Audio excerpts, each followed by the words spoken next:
So hello everyone, कैसे हैं आप सभी लोग। आई होप कि आप सब बहुत अच्छे होंगे। मैं आसिफ अलवी, आपका केमिस्ट्री फैकल्टी, स्वागत करता हूं आप सभी लोगों का स्काइनॉमिक्स एकेडमी के डिजिटल प्लेटफॉर्म पर। और बेटा, आज स्काइनॉमिक्स आप लोगों के लिए लेकर के आया है हाफ ईयरली एग्जाम डोज, जहां पर हम लोग डिस्कस कर रहे होंगे हाफ ईयरली एग्जाम से रिलेटेड कुछ इंपॉर्टेंट क्वेश्चंस, कुछ इंपॉर्टेंट टॉपिक्स। तो चलिए केमिस्ट्री में आज हम स्टार्ट करते हैं बेटा। आज हम दो चैप्टर्स यहाँ पर कवर अप करने के लिए जा रहे होंगे। सबसे पहला चैप्टर रहने वाला है बेटा हमारा सॉल्यूशंस, जो कि आपकी एनसीईआरटी का चैप्टर नंबर 1 है। उसके बाद एनसीईआरटी का चैप्टर नंबर 2, जिसको इलेक्ट्रोकेमिस्ट्री के नाम से जाना जाता है। तो चलिए स्टार्ट करते हैं। तो देखिएगा, आप देख सकते हो half yearly exam dose chemistry subject, कुछ इंपॉर्टेंट सवाल जिन पर हम आज चर्चा करने जा रहे हैं। और उससे पहले आप लोगों को कुछ इंपॉर्टेंट बातें बता दी जाए। वो इंपॉर्टेंट बात क्या है बेटा कि स्काइनॉमिक्स एकेडमी आप लोगों के लिए लेकर के आया है एक क्रैश कोर्स। क्या लेकर के आया है बेटा? एक क्रैश कोर्स लेकर के आया है। चाहे साइंस का बच्चा हो, चाहे कॉमर्स का हो, चाहे ह्यूमैनिटीज का हो, सभी इसको ज्वाइन कर सकते हैं। फिर चाहे वो किसी भी बोर्ड से पढ़ रहा हो, चाहे सीबीएसई, चाहे आईसीएसई, चाहे आईएससी, दोनों क्लासेस के लिए, 10th as well as 12th के लिए। और फायदा क्या होने वाला है बेटा इसका? ऑनलाइन एंड ऑफलाइन क्लासेस आप लोगों को मिलेंगी। 90 डेज की लगातार नॉन स्टॉपेबल क्लासेस, लगातार in the sense daily classes चलेंगी आपकी 90 days without any gap. 3 hours daily class रहने वाली है। और एक बार सिलेबस पूरा हो जाए तो उसके बाद आपको 5 फुल लेंथ मॉक टेस्ट देखने को मिलेंगे सभी सब्जेक्ट से रिलेटेड, जिनका वीडियो सॉल्यूशन आप लोगों को यहाँ पर प्रोवाइड किया जाएगा। और ज्यादा जानकारी के लिए आप इस दिए गए नंबर पर कांटेक्ट कर सकते हैं, व्हाट्सएप पर जुड़ सकते हैं, इंस्टाग्राम पर, फेसबुक पर, सब जगह आप लोग यहाँ पर जुड़ सकते हैं। तो चलिए बेटा स्टार्ट करते हैं अपनी आज की जर्नी। तो देखिएगा, सबसे पहला सवाल आपसे क्या कह रहा है? सबसे पहला सवाल बेटा आपसे कह रहा है कि इन केस ऑफ एसोसिएशन, चैप्टर कौन सा है बेटा हमारा? ये सबसे पहला chapter solutions. Solutions in case of association, abnormal molar mass of solution will. ठीक, अब एसोसिएशन की कहानी कहां पर आती है बेटा? कॉलिगेटिव प्रॉपर्टीज आप लोगों ने पढ़ी। कॉलिगेटिव प्रॉपर्टीज क्या होती हैं? वो प्रॉपर्टीज जो number of moles of solute particle पर डिपेंड करती हैं, उनको कॉलिगेटिव प्रॉपर्टीज बोला जाता है। ठीक, अब कॉलिगेटिव प्रॉपर्टी में एबनॉर्मेलिटी कब देखने को मिलेगी? तो कॉलिगेटिव प्रॉपर्टी में सर एबनॉर्मेलिटी देखने को मिलती है इन केस ऑफ इलेक्ट्रोलाइट्स। किसके केस में बेटा? इलेक्ट्रोलाइट के केस में एबनॉर्मेलिटी देखने को मिलती है। इलेक्ट्रोलाइट वो सब्सटेंस होता है जो एक्वस मीडियम में जाने के बाद या फिर अपनी मोल्टन स्टेट में जाने के बाद आयंस में डिसोसिएट हो जाए, उस सब्सटेंस को इलेक्ट्रोलाइट बोलते हैं। और अगर वो एक्वस सॉल्यूशन में जाने के बाद डिसोसिएट हो रहा है, फॉर एग्जांपल अगर आपने 1 मोल NaCl लिया तो 1 मोल NaCl पानी में जाने के बाद आपको 1 मोल Na+ का देगा, 1 मोल Cl- का देगा। तो आप क्या देख रहे हो? आप ये देख रहे हो कि हमारे पास स्टार्टिंग में NaCl था, पानी में जाने के बाद 2 पार्टिकल हो गए, एक Na+, एक Cl-। तो नंबर ऑफ पार्टिकल्स बढ़ गए। नंबर ऑफ पार्टिकल्स बढ़ गए तो कॉलिगेटिव प्रॉपर्टीज भी क्या हो जाएंगी बेटा? चेंज हो जाएंगी। ठीक है, तो वहीं से एबनॉर्मल कॉलिगेटिव प्रॉपर्टी का सफर हमारा स्टार्ट होता है। और एबनॉर्मल कॉलिगेटिव प्रॉपर्टी में हम 2 चीजें पढ़ते हैं। सबसे पहला एक तो इलेक्ट्रोलाइट का डिसोसिएशन और दूसरा इलेक्ट्रोलाइट का एसोसिएशन। ठीक, तो अब सवाल वो आपसे क्या पूछ रहा है कि एसोसिएशन के केस में एबनॉर्मल मोलार मास जो होगा, एबनॉर्मल मोलार मास एसोसिएशन के केस में इंक्रीज करेगा, डिक्रीज करेगा, रिमेन सेम, या फिर पहले इंक्रीज करेगा और उसके बाद डिक्रीज करेगा? तो बताइए बेटा, एसोसिएशन हो रहा है। एसोसिएशन का मतलब क्या है? 2 मॉलिक्यूल जब आपस में जुड़ करके एक सिंगल एंटिटी बना दे, जैसे कि carboxylic acid, RC double bond O OH, एक मॉलिक्यूल कार्बोक्सिलिक एसिड का हमने ये लिया। कार्बोक्सिलिक एसिड को पानी में डालोगे तो वो डिसोसिएट करता है, लेकिन कार्बोक्सिलिक एसिड को अगर आप बेंजीन के अंदर डालते हो तो बेटा वो एसोसिएट करता है कुछ इस तरीके से, वो एसोसिएट करता है कुछ इस तरीके से, और यहां पर इन दोनों के बीच में आ जाती है प्यारे बच्चों क्या, हाइड्रोजन बॉन्डिंग। क्या आ जाती है, हाइड्रोजन बॉन्डिंग की वजह से कार्बोक्सिलिक एसिड एसोसिएट करता है और दो मॉलिक्यूल आपस में मिलकर के मर गए, इसीलिए इसको हम बोलते हैं डायमर। दो मॉलिक्यूल आपस में जुड़ करके एक सिंगल एंटिटी बना दे तो उसको हम डायमर बोलते हैं। और नॉर्मल मेरी लैंग्वेज में दो मॉलिक्यूल आपस में मिलकर के मर गए तो इसीलिए हम इसको क्या बोल रहे हैं, डायमर। तो ये हुआ हमारा एसोसिएशन। तो एसोसिएशन के केस में एबनॉर्मल मोलार मास जो होगा बेटा वो डिक्रीज करता है, ठीक। और अगर डिसोसिएशन की बात हो रही होती तो सर डिसोसिएशन के केस में एबनॉर्मल मोलार मास क्या करता, डिसोसिएशन के केस में एबनॉर्मल मोलार मास आपका इंक्रीज करता। बट एसोसिएशन के केस में, एसोसिएशन के केस में सुनिएगा ध्यान से, डिसोसिएशन में तो टूट गया, डिसोसिएशन में तो टूट गया मॉलिक्यूल, तो डिसोसिएशन के केस में एबनॉर्मल मोलार मास डिक्रीज करेगा। एसोसिएशन के केस में दो मॉलिक्यूल आपस में जुड़ करके एक सिंगल एंटिटी हो गए हैं तो एबनॉर्मल मोलार मास आपका इंक्रीज करेगा, ठीक है। तो जो बात मैंने यहां पर बोली डिक्रीज करेगा, ये बात किसके लिए है बेटा, ये बात डिसोसिएशन के लिए है। बट हमारे सवाल में वो एसोसिएशन के बारे में पूछ रहा है तो मैंने दोनों के बारे में आपको जानकारी दे दी है। तो एसोसिएशन के केस में हमारा एबनॉर्मल मोलार मास क्या करेगा प्यारे बच्चों, इंक्रीज करेगा। So option A will be the correct answer. चलिए अगले सवाल की तरफ बढ़ते हैं। अगला सवाल क्या कह रहा है, an unripe mango placed in concentrated salt solution to prepare pickle, अचार बनाते समय। तो देखो जरा ये एप्लीकेशन है बेटा आपका किसकी, ये एप्लीकेशन है प्यारे बच्चों ऑस्मोसिस की। किसकी एप्लीकेशन है, ऑस्मोसिस की। Unripe mango placed in concentrated salt solution to prepare pickle shrivels, वो श्रिंक कर जाता है। श्रिंक क्यों करता है बेटा, श्रिंक करता है due to osmosis, due to osmosis. तो श्रिंक कर रहा है, अगर स्वेलो कर रहा होता तो इसका मतलब वो वाटर एब्सॉर्ब कर रहा होता, अभी वो क्या कर रहा है, श्रिंक कर रहा है, इसका मतलब वो अपने अंदर से वाटर को क्या कर रहा है, लूज कर रहा है।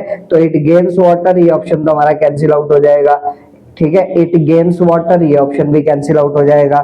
दो ऑप्शन हमारे पास बचते हैं, या तो बी या फिर डी।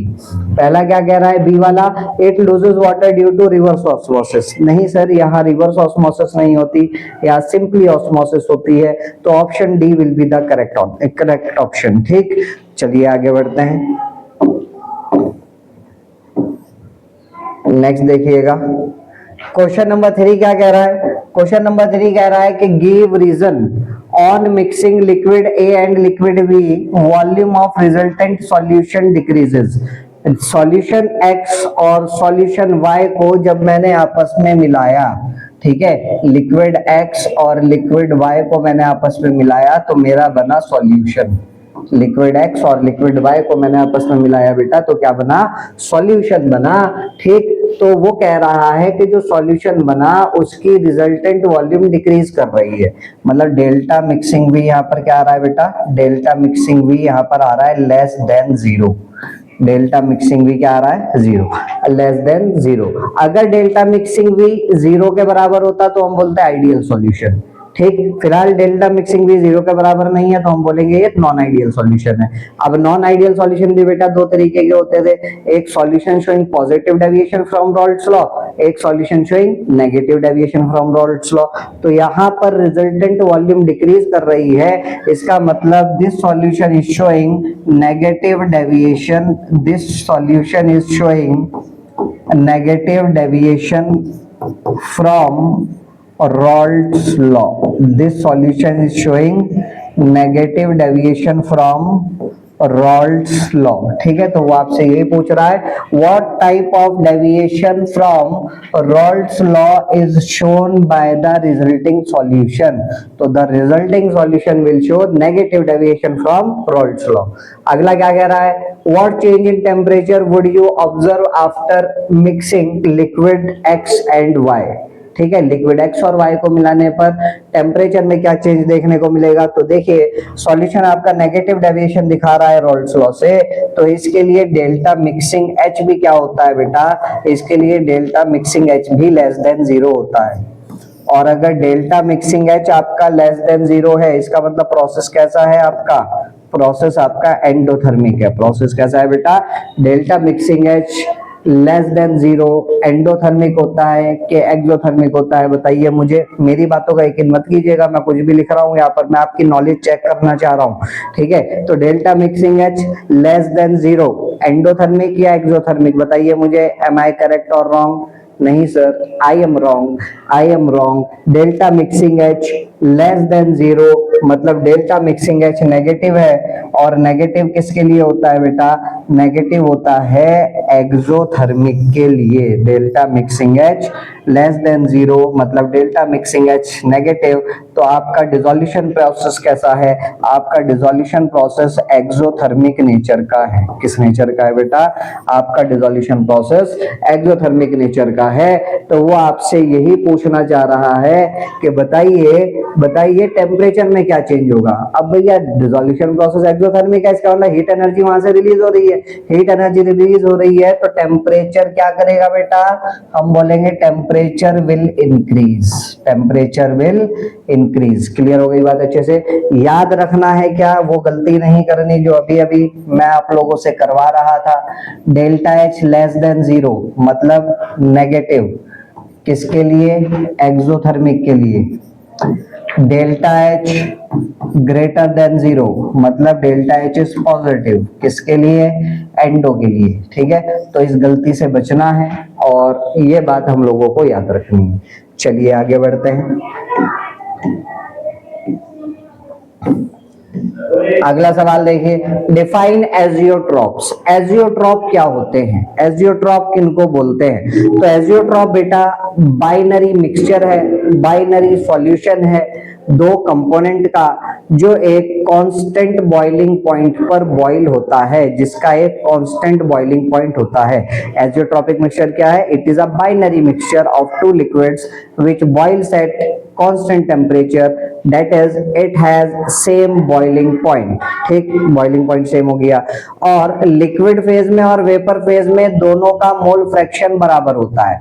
लिक्विड फेज में और वेपर फेज में दोनों का मोल फ्रैक्शन क्या होता है बेटा, बराबर होता है। लिक्विड फेज के मोल फ्रैक्शन को हम स्मॉल x से डिनोट करते हैं और वेपर फेज के मोल फ्रैक्शन को हम y से डिनोट करते हैं। कहीं कहीं पर कैपिटल Y भी लिखा हुआ होता है, कोई कोई स्मॉल y भी लिख देता है। तो x क्या है, mole fraction in liquid phase. Liquid phase जो आप रॉल्स लॉ में भी पढ़ा करते थे, PA is equal to P not A x A and PB equal to P not B x B।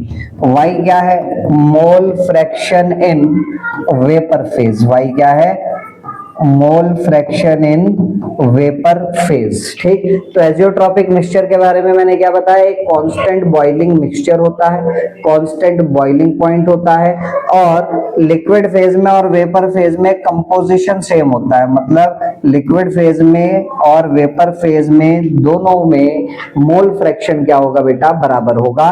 और एजियोट्रॉपिक मिक्सचर को आप फ्रैक्शनल डिस्टिलेशन से सेपरेट नहीं कर सकते हो। एजियोट्रॉपिक मिक्सचर को आप फ्रैक्शनल डिस्टिलेशन से सेपरेट नहीं कर सकते हो। क्लियर बात अच्छे से, can not be separated by fractional distillation. ठीक, आगे क्या कह रहा है, What type of azeotrope is formed by negative deviation from Raoult's law? Negative deviation एक सॉल्यूशन है जो नेगेटिव डेविएशन दिखा रहा है रॉल्ट्स लॉ से, बताइए वो कौन से टाइप का एजियोट्रॉप बनाएगा। तो सबसे पहले तो सर हमें negative deviation from Raoult's law के बारे में जानना है। Negative deviation from Raoult's law, ठीक, क्या होता है। तो सबसे पहले तो मुझे ये बताइए सॉल्यूशन बनता कैसे है, सॉल्यूशन कैसे बनता है। ठीक सर, जब सॉल्यूट और सॉल्वेंट को आपस में मिलाते हैं तो सॉल्यूशन बनता है।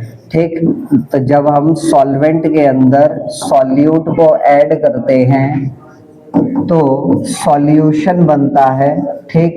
सॉल्वेंट को कैपिटल ए से दिखाते हैं, तो सॉल्वेंट के बीच जो इंटरमॉलिक्यूलर या inter atomic force of attraction होगी उसको हम ए डैश डैश ए लिख देते हैं। सॉल्यूट के अंदर जो होगी उसको हम बी डैश डैश बी लिख देते हैं, ठीक। अब सॉल्यूट और सॉल्वेंट को आपस में मिला करके सॉल्यूशन बना रहे हो, इसका मतलब क्या है, पुरानी इंटरेक्शन तोड़नी पड़ेगी तभी तो जाकर के नई इंटरेक्शन बनेगी। भाई आप पानी के अंदर रसना को मिला रहे हो, ठीक है, तो आपको पानी को अलग करना पड़ेगा, रसना को अलग करना पड़ेगा, तभी तो जाकर के पानी और रसना के बीच में इंटरेक्शंस डेवलप होंगी। मतलब मैं A dash dash A interaction को भी ब्रेक करना चाह रहा हूँ, B dash dash B interaction को भी ब्रेक करना चाह रहा हूँ, ठीक। तो इन इंटरेक्शन को तो हमें क्या करना है बेटा, ब्रेक करना है, ठीक। और जब मेरा सॉल्यूशन बनेगा तो अब मेरे पास कौन सी इंटरेक्शन डेवलप हुई, ए डैश डैश बी इंटरेक्शंस मेरे पास डेवलप हुई, ये इंटरेक्शंस मेरी फॉर्म हुई, ठीक। और किसी साइंटिस्ट ने बड़ा खूब बोला था, किसी साइंटिस्ट ने क्या खूब कहा था कि chemistry is nothing, it is only a process in which old bonds are going to be break and new bonds are going to be form. Chemistry कुछ नहीं है, ये एक केवल और केवल एक प्रोसेस है जिसमें पुराने बॉन्ड टूटते हैं, पुराने बंधन टूटते हैं और नए बंधन का फॉर्मेशन होता है, नए बॉन्ड्स का फॉर्मेशन होता है। तो पुरानी इंटरेक्शन टूट गई, नई इंटरेक्शन का फॉर्मेशन हुआ, ठीक। अब सुनना ध्यान से, ठीक। यहां तक तो बात समझ में आ गई। Now I am going to erase all this. अब सुनिएगा, अगर नई interaction A dash dash B interactions का मैग्नीट्यूड, अगर नई वाली इंटरेक्शन का मैग्नीट्यूड पुरानी वाली इंटरेक्शन के मैग्नीट्यूड के बराबर है, पुरानी वाली इंटरेक्शन के मैग्नीट्यूड के बराबर है, तो ऐसा सॉल्यूशन हमारा कहलाया जाएगा प्यारे बच्चों आइडियल सॉल्यूशन। क्या कहलाया जाएगा, आइडियल सॉल्यूशन, ठीक। लेकिन अगर नई इंटरेक्शन का मैग्नीट्यूड पुरानी इंटरेक्शन के मैग्नीट्यूड के बराबर, पुरानी इंटरेक्शन के मैग्नीट्यूड के बराबर नहीं है, पुरानी वाली इंटरेक्शन के मैग्नीट्यूड के बराबर नहीं है, तो ऐसा सॉल्यूशन बेटा हमारा कहलाया जाएगा नॉन आइडियल सॉल्यूशन। क्या कहलाया जाएगा, नॉन आइडियल सॉल्यूशन, ठीक। अब नॉन आइडियल सॉल्यूशन भी बेटा हमारा दो तरीके का होगा, ठीक। आइडियल सॉल्यूशन और नॉन आइडियल सॉल्यूशन बताया मैंने क्या होता है। अब मीनिंग क्या है, आइडियल सॉल्यूशन किसको बोलेंगे, नॉन आइडियल किसको बोलेंगे। भाई रॉल्ड्स लॉ ने बोला सॉल्यूशन के वेपर प्रेशर निकालने का formula P = P0 AXA + P0 BXB।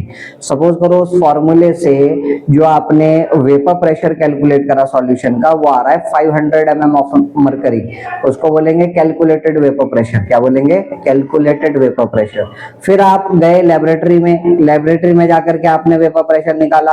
अगर लेबोरेटरी में आया हुआ वेपर प्रेशर, अगर लेबोरेटरी में जो आपने एक्सपेरिमेंटली निकाला वो वेपर प्रेशर 500 के बराबर आ जाए तो आप बोलेंगे हमारा सॉल्यूशन आइडियल है।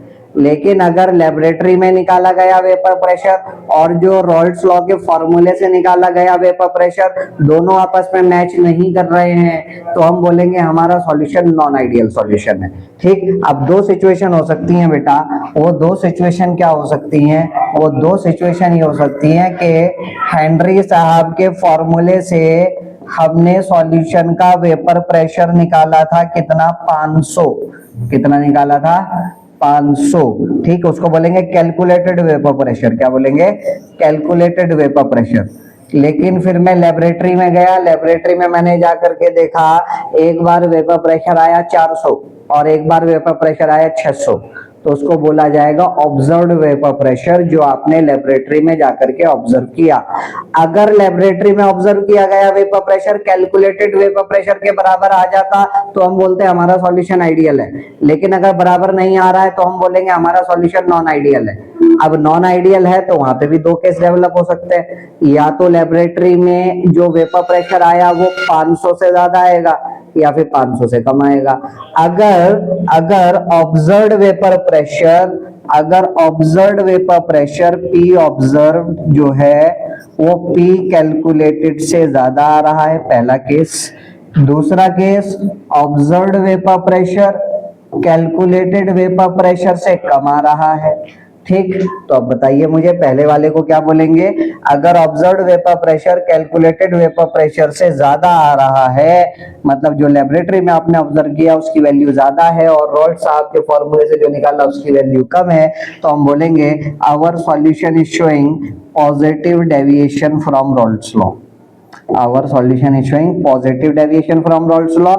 और यहां पर हम बोलेंगे our solution is showing negative deviation from Raoult's law. ठीक, क्या मतलब हुआ पॉजिटिव डेविएशन का? यहाँ पर वेपर प्रेशर बढ़ा हुआ आया, यहाँ पर वेपर प्रेशर क्या हो गया? इंक्रीज हो गया। वेपर प्रेशर इंक्रीजेस और यहाँ पर वेपर प्रेशर डिक्रीजेस। ठीक, अब वेपर प्रेशर को बॉइलिंग पॉइंट से कनेक्ट करके देखते हैं। बॉइलिंग पॉइंट क्या होता है? ये वो टेम्परेचर है जिस टेम्परेचर पर लिक्विड का वेपर प्रेशर एटमॉस्फेरिक प्रेशर के बराबर हो जाए उसको बॉइलिंग पॉइंट बोलते हैं। और मुझे अब खुद बताइए, अगर वेपर प्रेशर ज्यादा होगा, एटमॉस्फेरिक प्रेशर आपका फिक्स है, एटमॉस्फेरिक प्रेशर मान लेते हैं 500 एटीएम है।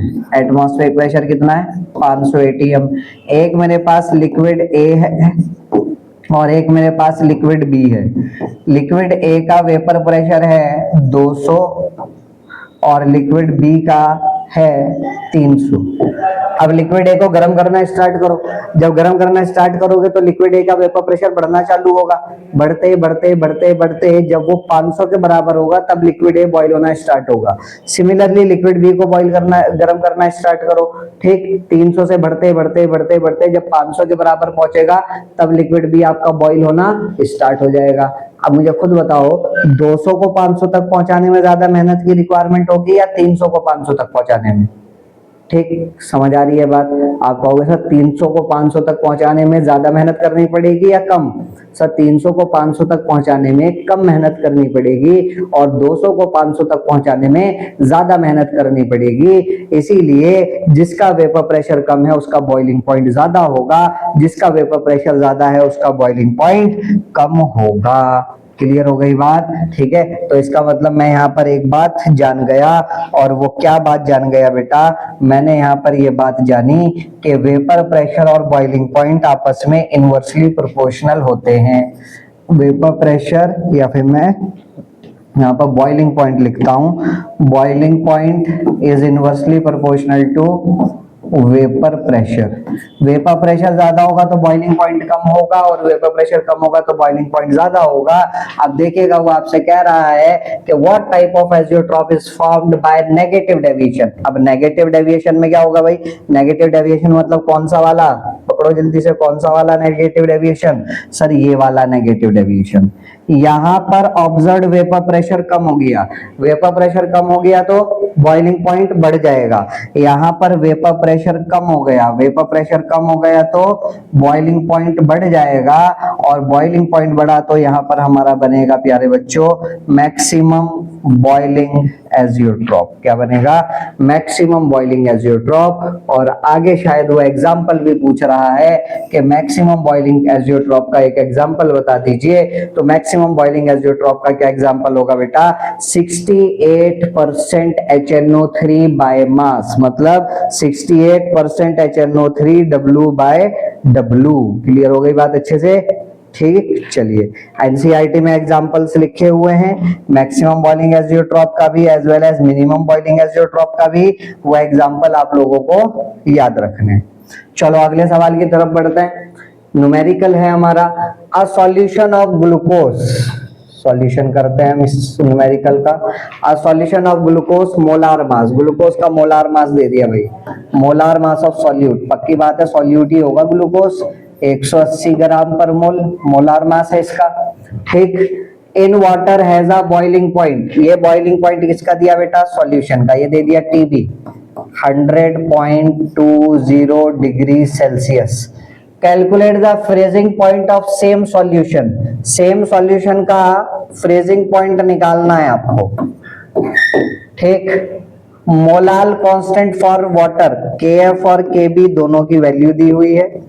KF की वैल्यू कितनी दी भाई 1.86 केल्विन kg पर मोल, और KB की वैल्यू कितनी दी है बेटा, KB की वैल्यू दी है उसने आपको 0.512 केल्विन kg पर मोल रिस्पेक्टिवली। ठीक, तो देखिएगा KF दिया है, KB दिया है, ठीक है, TB दे दिया उसने आपको, ठीक, उसके बाद TF आपसे निकलवा रहा है, क्या निकलवा रहा है, TF आपसे निकलवा रहा है। ठीक, तो बताइए भाई कैसे करेंगे। तो बताइए सबसे पहले मुझे, क्या आप लोगों ने फॉर्मूला पढ़ा डेल्टा TB का? डेल्टा TB का फॉर्मूला क्या होता है, delta TB is equals to KBM। ठीक, अब यहां पर आपको क्या पता है, ठीक, यहाँ पर आपको क्या पता है और क्या नहीं पता। KB आपको पता है, हाँ बिल्कुल पता है। डेल्टा TB आपको पता है क्या? नहीं सर डेल्टा TB तो नहीं पता, लेकिन TB पता है। ठीक, तो चलो पहले तो डेल्टा TB बताओ, डेल्टा TB किसके बराबर होता है? सर डेल्टा TB होता है आपका TB माइनस TB नॉट के बराबर। ठीक, एलिवेशन इन बॉइलिंग पॉइंट, ठीक, एलिवेशन इन बॉइलिंग पॉइंट है तो रिजल्टेंट सॉल्यूशन का बॉइलिंग पॉइंट बढ़ जाएगा। ठीक, नॉर्मल सॉल्यूट के या नॉर्मल सॉल्वेंट के बॉइलिंग पॉइंट से।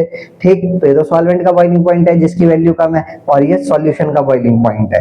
ठीक, इज इक्वल्स टू KBM। ठीक, अब यहाँ पर TB आपको पता है, TB कितना है भाई, TB आपका है 100.20 माइनस TB नॉट कितना होता है भाई, TB नॉट मतलब boiling point of pure solvent, और देखो यहाँ पर डिग्री सेल्सियस में दिया हुआ, तो सॉल्वेंट तो हमारा वाटर है, सॉल्वेंट हमारा क्या है, सॉल्वेंट हमारा वाटर है, देखो यहाँ लिखा भी है उसने इन वाटर। तो वाटर का बॉइलिंग पॉइंट हम जानते हैं डिग्री सेल्सियस में कितना होता है बेटा 100 इक्वल्स टू KB, KB की वैल्यू दी है क्या 0.512। ठीक, और आगे इनटू मोलैलिटी, तो यहाँ से सॉल्व करके मोलैलिटी निकाल लेंगे। ठीक, अब एक सवाल जो आपके दिमाग में आ रहा होगा, वो सवाल ये आ रहा होगा कि सर ये जो 0.512 लिखा आपने, ये किस यूनिट में लिखा? ये तो सर आपने केल्विन kg पर मोल वाली यूनिट में लिखा। किस यूनिट में लिखा भाई? केल्विन kg, अरे यही तो यूनिट है, केल्विन kg पर मोल। सर ये तो केल्विन में लिखा आपने, और इधर जो दोनों टेम्परेचर का डिफरेंस लिया वो तो डिग्री सेल्सियस में है, क्या इसको केल्विन में ना बदलूं? तो जवाब है सर नहीं, केल्विन में बदलने की जरूरत नहीं है, बिकॉज डिफरेंस इन टेम्परेचर दोनों स्केल्स में बराबर होता है, चाहे डिग्री सेल्सियस हो चाहे केल्विन हो। क्लियर हो गई बात अच्छे से? Difference in temperature is same in both the scales. तो यहां से हम मोलैलिटी कैलकुलेट करके निकाल लेंगे। मोलैलिटी कितनी आएगी, 100 में से 100.20 में से 100 माइनस करेंगे 0.20 डिवाइडेड बाय 0.512। ठीक, यहां से मोलैलिटी हमारे पास निकल करके आ जाएगी। मोलैलिटी कितनी निकल करके आएगी बेटा, मोलैलिटी कितनी निकल करके आएगी, सॉल्व कर लीजिए आप इसको। सॉल्व करते हैं तो मोलैलिटी निकल करके आती है हमारे पास 0.390। कितनी? 0.390। ठीक, स्मॉल m, जिसको मैं रफली कितना मान सकता हूं 0.4 स्मॉल m मान सकता हूं, जिसको मैं रफली कितना मान सकता हूं 0.4 स्मॉल m मान सकता हूं। क्लियर हो गई बात यहां तक? अब बस काम खत्म हो गया हमारा, TF हमें निकालना था। अब डेल्टा TF वाला फॉर्मूला लगाओ भाई। कौन सा फॉर्मूला लगाओ? डेल्टा TF वाला। डेल्टा TF क्या होता है सर? डेल्टा TF होता है KFM के बराबर। किसके बराबर? KFM के बराबर। KF भी पता है कि नहीं पता? अरे यही तो है 1.86। ठीक, इनटू मोलैलिटी भी पता है 0.4 या फिर 0.390। अगर एक्यूरेट आंसर चाहिए तो एक्यूरेट करो, जल्दी आंसर चाहिए तो राउंड ऑफ में करके निकाल लो। ठीक, दोनों वैल्यू रखो, सॉल्व करो और आंसर निकालो। डेल्टा TF की वैल्यू निकल करके आएगी बेटा हमारे पास। ठीक, कैलकुलेट करके निकाल लेते हैं। डेल्टा TF की वैल्यू निकल करके आती है हमारे पास 0.725। डेल्टा TF कितना निकल करके आएगा? 0.725। कितना आ गया डेल्टा TF? 0.725 हमारे पास डेल्टा TF आ गया। किस यूनिट में आएगा? किस यूनिट में आएगा डेल्टा टी एफ, किसी भी यूनिट में ले लो, चाहे केल्विन में ले लो, चाहे डिग्री सेल्सियस में ले लो, not a big problem, because difference in temperature is same in both the scales. ठीक, अब delta T F depression in freezing point वो किसके बराबर होगा, वो होता है sir T F not minus T F के बराबर। ठीक, आपको निकालना क्या है सर, आपको टी एफ निकालना है, तो टी एफ की वैल्यू बोलो यहाँ से क्या आ जाएगी, टी एफ की वैल्यू आ जाएगी सर यहाँ से T F will be equals to T F not minus delta T F. अब टी एफ नॉट कितना होता है भाई, टी एफ नॉट, ठीक है, freezing point of pure solvent कितना होगा भाई, T F not, T F not होगा आपका, अगर डिग्री सेल्सियस में बात करें तो 0, अगर केल्विन में बात करें तो 273, कितना 0 या फिर 273, आप चाहे तो 0 डालो, चलो 0 डाल लेता हूं एक बार डिग्री सेल्सियस में। डेल्टा टी एफ की वैल्यू 0.725, ठीक है 0.7 ही मान लो, माइनस का 0.7, लेकिन किस में आएगा, डिग्री सेल्सियस में, कितने किस में आएगा, डिग्री सेल्सियस में। केल्विन में डालना है, केल्विन में डाल लो, कोई दिक्कत नहीं, केल्विन में डाल करके देख लेते हैं भाई। केल्विन में 273, डेल्टा टी एफ कितना भाई, डेल्टा टी एफ 0.7,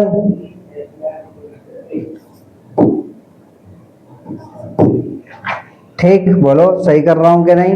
केल्विन में अगर आंसर चाहिए तो 273 में से 0.7 माइनस कर लो, आंसर केल्विन में आ जाएगा निकल करके, कितना 272.3, ये केल्विन में आ जाएगा। ठीक है, चाहे डिग्री सेल्सियस में निकालो चाहे केल्विन में आप आंसर निकाल सकते हो। डिग्री सेल्सियस में आंसर कितना आ रहा था, 0.7, यहाँ केल्विन में निकाल लिया आपने। अब इस केल्विन को डिग्री सेल्सियस में बदलोगे वही आंसर आ जाएगा 0.7। क्लियर हो गई बात अच्छे से।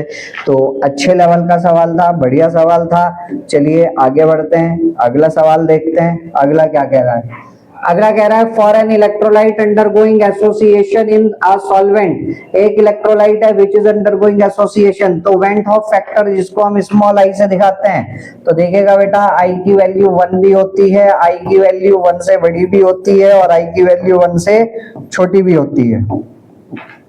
आई की वैल्यू 1 कब होगी, if neither association nor dissociation, if neither association nor dissociation. I की वैल्यू 1 से बड़ी कब होगी, इन केस ऑफ डिसोसिएशन,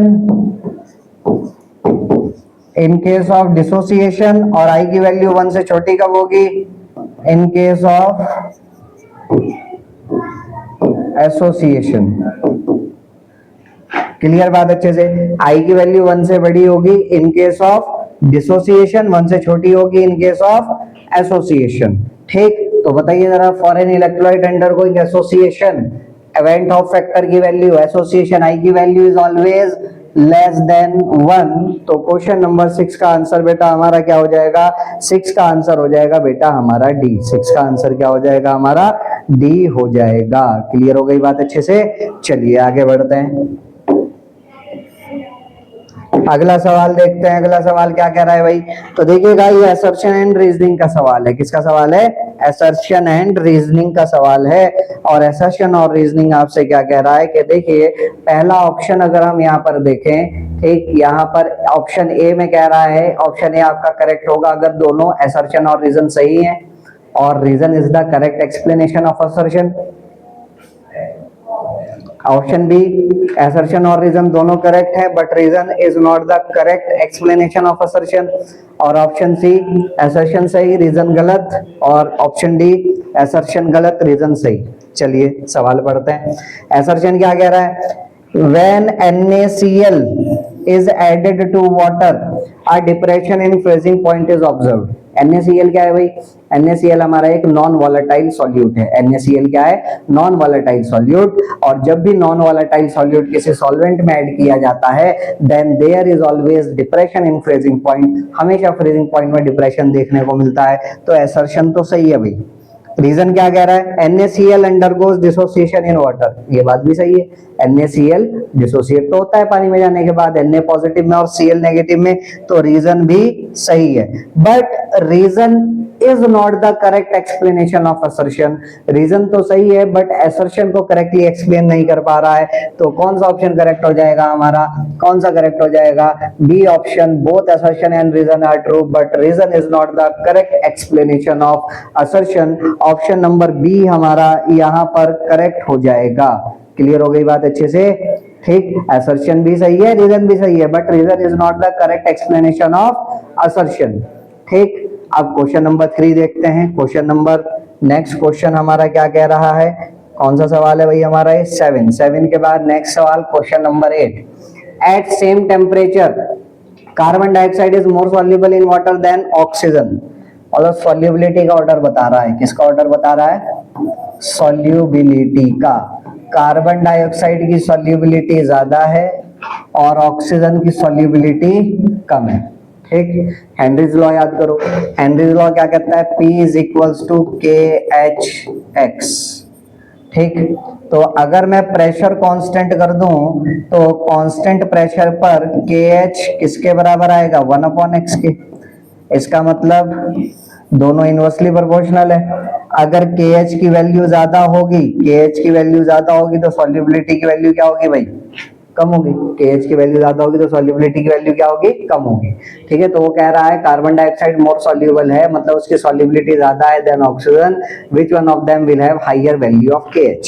तो KH की वैल्यू बताओ भाई किसके लिए ज्यादा होगी, कार्बन डाइऑक्साइड के लिए या ऑक्सीजन के लिए। जिसकी सॉल्युबिलिटी की वैल्यू ज्यादा उसके KH की वैल्यू कम, और जिसकी सॉल्युबिलिटी की वैल्यू कम उसके KH की वैल्यू ज्यादा।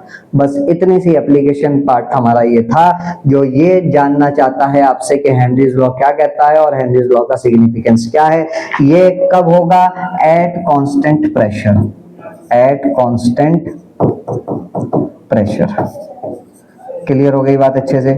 तो इस सवाल में यहाँ पर मोर करेक्टली हमें क्या लिखना चाहिए था, at same pressure, at same pressure. Clear हो गई बात, चलिए आगे बढ़ते हैं, ठीक।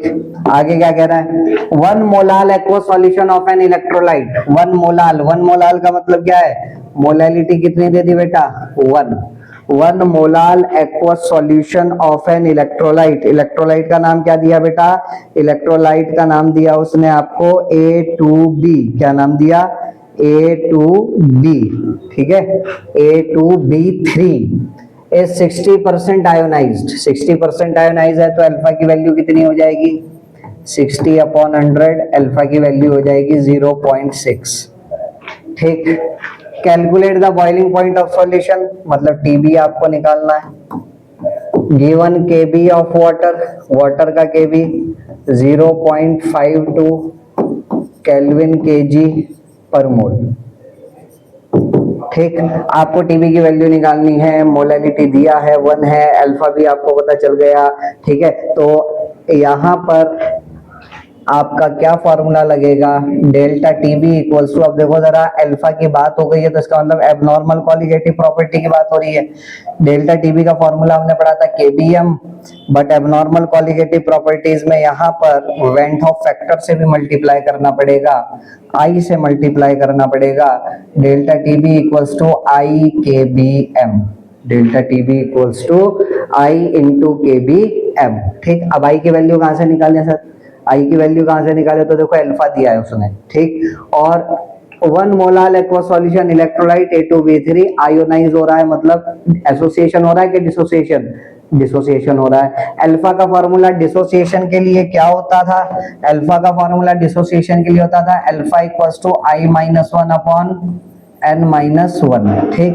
अल्फा की जगह यहाँ पर वैल्यू डालिए, अल्फा की जगह क्या वैल्यू डालोगे भाई, अल्फा की वैल्यू 0.6 इक्वल्स टू I हमें निकालना है, -1/n की जगह क्या आएगा भाई, A2B3 टूटने के बाद टोटल आयंस कितने देगा, ए के 2 और बी के 3, तो टोटल आयन देगा 5, 5 माइनस 1 इक्वल्स टू 4। ठीक है, तो आई की वैल्यू 4 की मल्टीप्लाई इधर कर दीजिए, 4 6 24, 2.4। ठीक है, प्लस 1 माइनस 1 होते जाके प्लस 1 हो जाएगा। आई की वैल्यू हमारे पास आ चुकी बेटा 3.4। आई की वैल्यू हमारे पास कितनी आ चुकी? आई की वैल्यू आ चुकी है सर 3.4। अब जब आई की वैल्यू आपके पास आ चुकी है 3.4, तो बस ऊपर वाले फॉर्मूला में आई की वैल्यू डाल दो। और डेल्टा टीबी किसके बराबर होता है भाई? Delta TB TB minus TB naught नहीं होता, TB minus TB naught equals to I K B M. TB क्या है? बॉइलिंग पॉइंट ऑफ सॉल्यूशन, जो कि हमें निकालना ही है सॉल्व करके। टीबी नॉट क्या है? Boiling point of pure solvent. ठीक, टीबी किस में निकालना पसंद करोगे, डिग्री सेल्सियस में कि केल्विन में? चलो केल्विन में निकाल लेते हैं। ठीक, तो टीबी नॉट की जगह हम डाल देते हैं boiling point of pure solvent 373 equals to I की वैल्यू 3.4, केबी की वैल्यू 0.52। ठीक है, केल्विन में क्यों निकाल रहे हैं भाई? केल्विन में इसलिए निकाल रहे हैं बिकॉज यहाँ पर ये वैल्यू किस में दी हुई है? केल्विन केजी पर मोल में दिया हुआ है, इसीलिए हम केल्विन में निकाल रहे हैं। ठीक, एम मोलालिटी, मोलालिटी कितनी है? 1 मोलाल एक्वा सॉल्यूशन बोल दिया। तो बस क्या अननोन है? टीबी अननोन है, सॉल्व करो, टीबी की वैल्यू निकालो, सॉल्व करो और टीबी की वैल्यू निकालो। आप लोगों के लिए मैंने ऑलरेडी सॉल्व करके रखा हुआ है। टीबी की वैल्यू निकल करके कितनी आती है? टीबी की वैल्यू निकल करके आती है 374.768। ठीक, तो टीबी की वैल्यू निकल करके कितनी आ रही है? 374। ठीक, देख लीजिएगा, आप सॉल्व कर लीजिएगा। टीबी की वैल्यू निकल करके आएगी हमारे पास 374.918। क्लियर हो गई बात अच्छे से? ठीक सर, चलो आगे देखते हैं, अगला सवाल देखते हैं। अगला सवाल क्या कह रहा है? अगला सवाल कह रहा है बेटा आपसे, अगला सवाल आपसे कह रहा है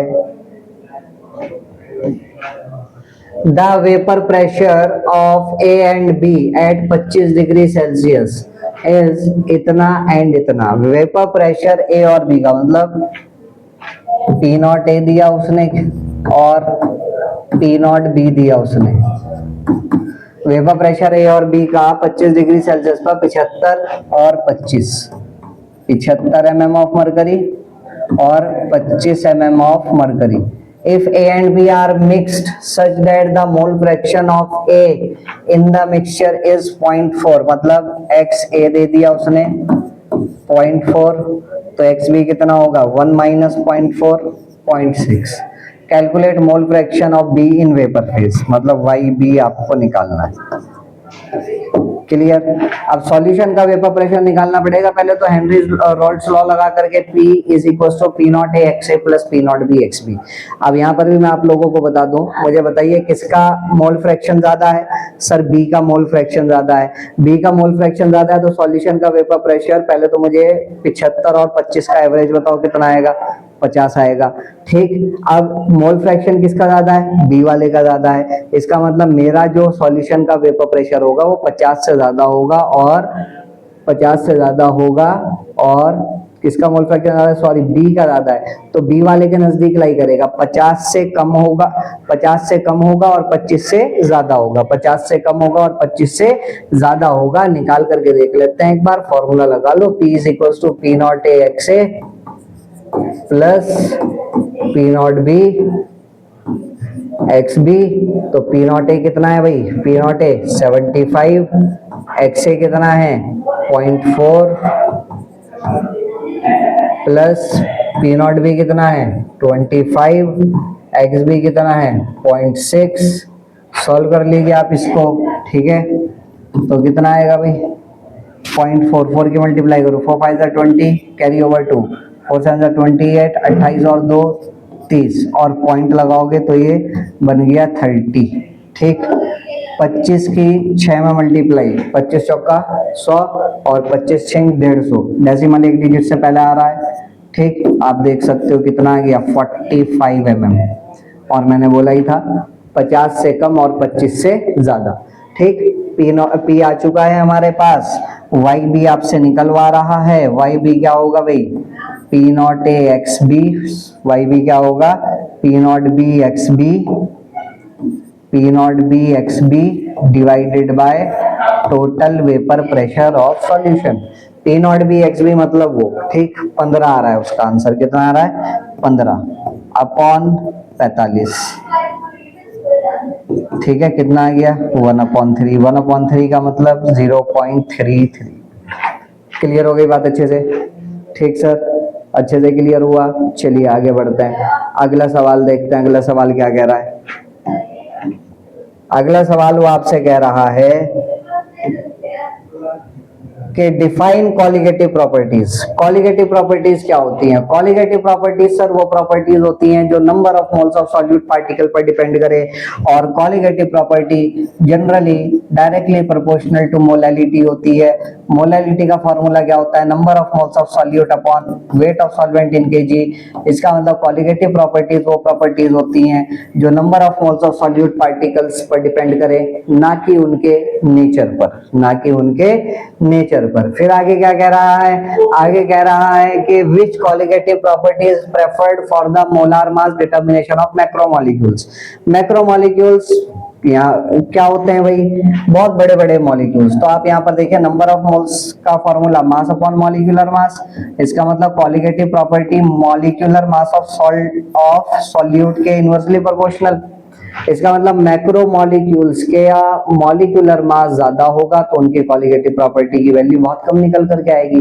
कॉलिगेटिव प्रॉपर्टी की वैल्यू बहुत कम निकल करके आएगी तो बहुत कम वैल्यू आरएलवीपी की, डेल्टा टीबी की, डेल्टा टीएफ की मेजर कर पाना हमारे लिए पॉसिबल नहीं है, but very very small values of osmotic pressure can be determined. इसीलिए ऑस्मोटिक प्रेशर मेथड यूज किया जाता है to determine the molecular mass of macromolecules। Clear हो गई बात अच्छे से, चलिए आगे बढ़ते हैं।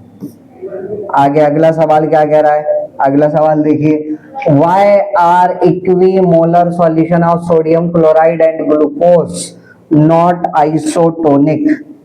तो सर सबसे पहले तो हमें ये पता होना चाहिए आइसोटोनिक का मतलब क्या है। अगर सपोज करो मेरे पास दो सॉल्यूशन है, एक है सॉल्यूशन ए और एक है सॉल्यूशन डी। सॉल्यूशन ए का ऑस्मोटिक प्रेशर पाई ए मान लेते हैं, सॉल्यूशन बी का ऑस्मोटिक प्रेशर पाई बी मान लेते हैं, ठीक। अगर दोनों का ऑस्मोटिक प्रेशर आपस में बराबर है तो ऐसे सॉल्यूशन कहलाए जाएंगे आइसोटोनिक। क्या कहलाए जाएंगे, आइसोटोनिक सॉल्यूशन, ठीक। अगर दोनों में से किसी एक का ऑस्मोटिक प्रेशर कम या ज्यादा हो गया, मान लिया बी का ज्यादा है, बी का कम है और ए का ज्यादा है, तो जिसका ज्यादा होगा उसको बोला जाएगा हाइपरटोनिक। क्या बोला जाएगा, हाइपरटोनिक सॉल्यूशन। और जिसका कम है उसको बोला जाएगा हाइपोटोनिक सॉल्यूशन, हाइपोटोनिक सॉल्यूशन। अब सवाल वो हमसे क्या पूछ रहा है, सवाल हमसे कह रहा है कि इक्विमोलर सॉल्यूशन लिया हमने, मतलब नंबर ऑफ मोल्स, NaCl के नंबर ऑफ मोल्स और ग्लूकोज C6H12O6 दोनों के नंबर ऑफ मोल्स क्या है भाई, बराबर है। तो इनका ऑस्मोटिक प्रेशर बराबर क्यों नहीं है, इनका ऑस्मोटिक प्रेशर बराबर क्यों नहीं है, ये दोनों आइसोटोनिक क्यों नहीं है। तो बिल्कुल सिंपल सा जवाब, NaCl को पानी में डालते हो तो NaCl डिसोसिएट कर जाता है, नंबर ऑफ पार्टिकल्स बढ़ जाएंगे, ठीक। तो कॉलिगेटिव प्रॉपर्टी भी क्या हो जाएगी, चेंज हो जाएगी। But glucose is not an electrolyte, वो पानी में जाने के बाद डिसोसिएट होने वाला नहीं है, तो इसीलिए उसकी कॉलिगेटिव प्रॉपर्टी चेंज नहीं होगी। इसी वजह से दोनों का यहाँ पर कॉलिगेटिव प्रॉपर्टीज या दोनों का ऑस्मोटिक प्रेशर बराबर नहीं है, ठीक। दोनों का ऑस्मोटिक प्रेशर अलग अलग होगा, ठीक है, बिकॉज ये इलेक्ट्रोलाइट है और वो क्या है बेटा हमारा, वो हमारा नॉन इलेक्ट्रोलाइट है। क्लियर हो गई बात अच्छे से। तो आई होप यहाँ तक आप लोगों को सारी बातें क्लियर हुई होगी। ये सवाल थे हमारे किसके, ये सवाल थे बेटा हमारे सॉल्यूशन चैप्टर से रिलेटेड कुछ इंपॉर्टेंट क्वेश्चन, जहाँ पर मोस्ट ऑफ द टॉपिक्स मैंने कवर अप करने की कोशिश करी है। अब बढ़ते हैं आगे अगले चैप्टर की तरफ। अगला चैप्टर आता है बेटा हमारा इलेक्ट्रोकेमिस्ट्री। कुछ सवाल इलेक्ट्रोकेमिस्ट्री पर, चलिए स्टार्ट करते हैं। तो देखते हैं बेटा पहला सवाल इलेक्ट्रोकेमिस्ट्री का। पहला सवाल आपसे क्या कह रहा है?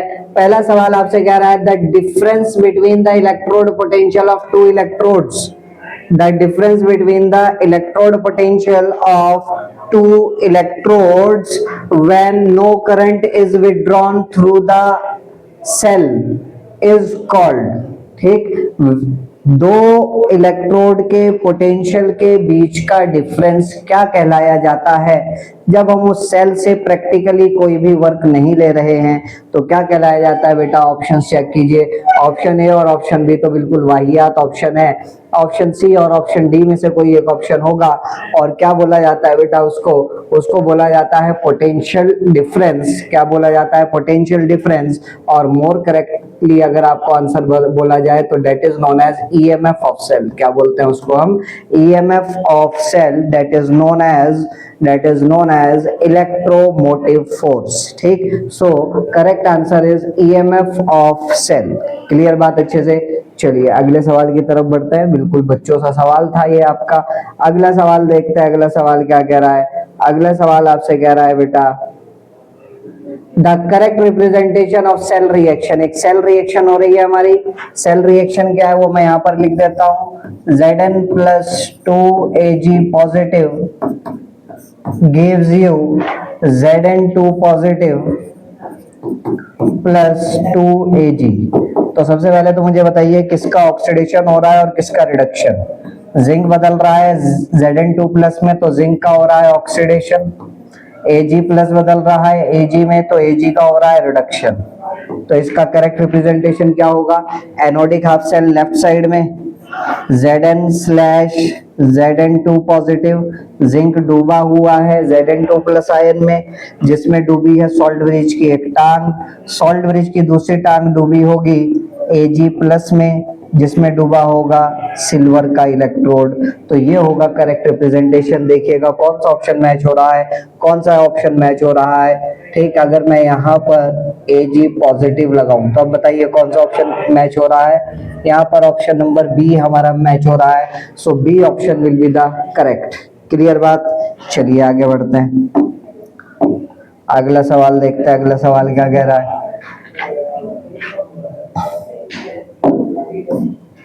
अगला सवाल देखिए, standard oxidation electrode potential of 4 metals. Standard oxidation potential दिए हैं, क्या दिए हैं?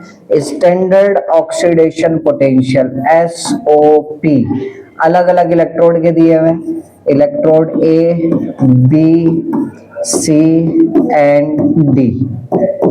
ठीक, ABCD के क्या क्या दिया है? A का दिया है 1.5 प्लस में, इसका माइनस का 2, इसका 0.84 और इसका माइनस का 0.36 वोल्ट रेस्पेक्टिवली।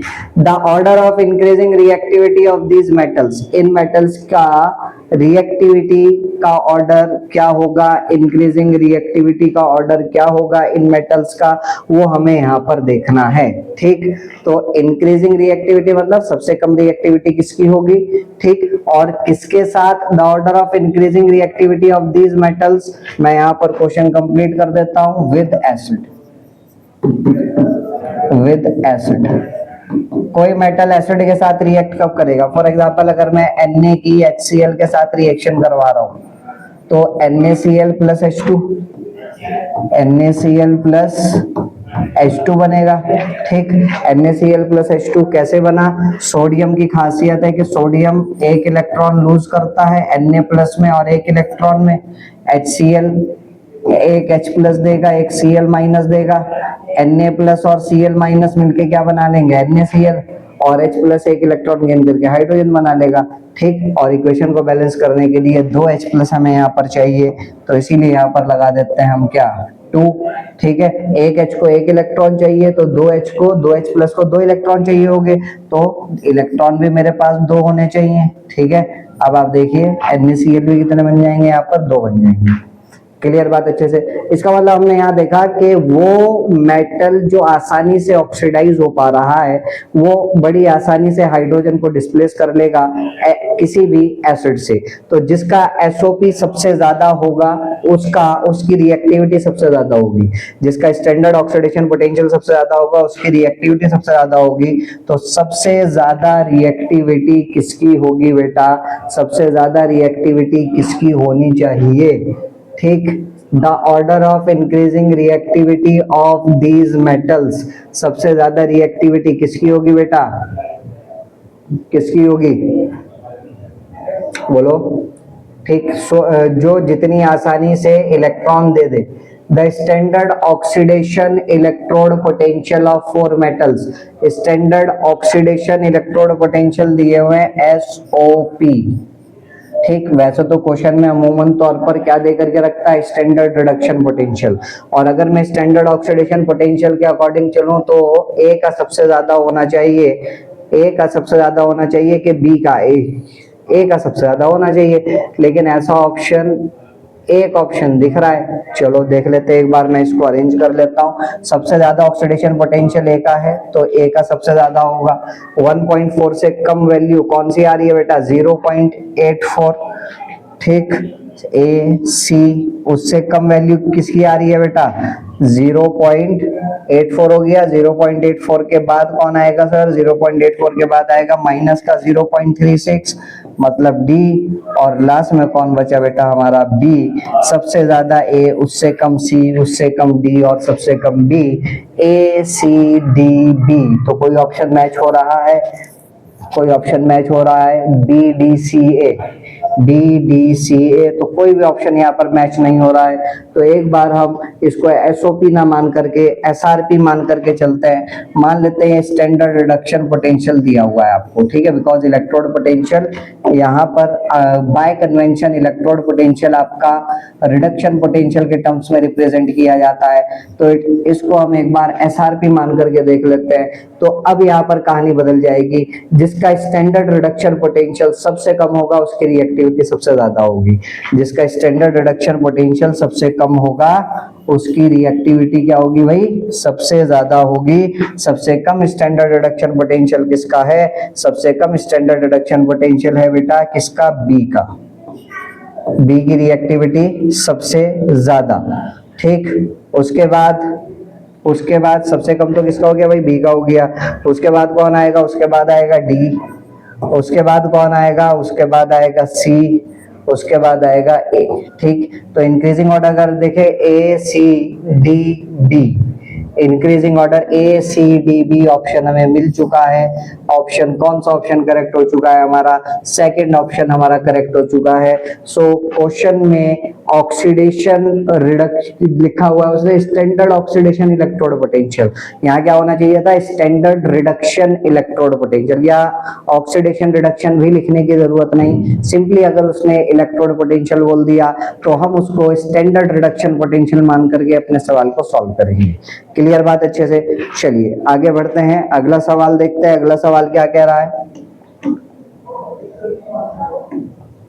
अगला सवाल देखिएगा, स्टैंडर्ड रिडक्शन पोटेंशियल। चलिए यहां पर उसने सही लिखा, standard reduction potential of element A B C and D are respectively. A का दिया हुआ है -2.9, बी का दिया हुआ है 1.5, सी का दिया हुआ है -0.74, 0.7 ही मान लो कोई दिक्कत नहीं, डी का दिया है 0.34।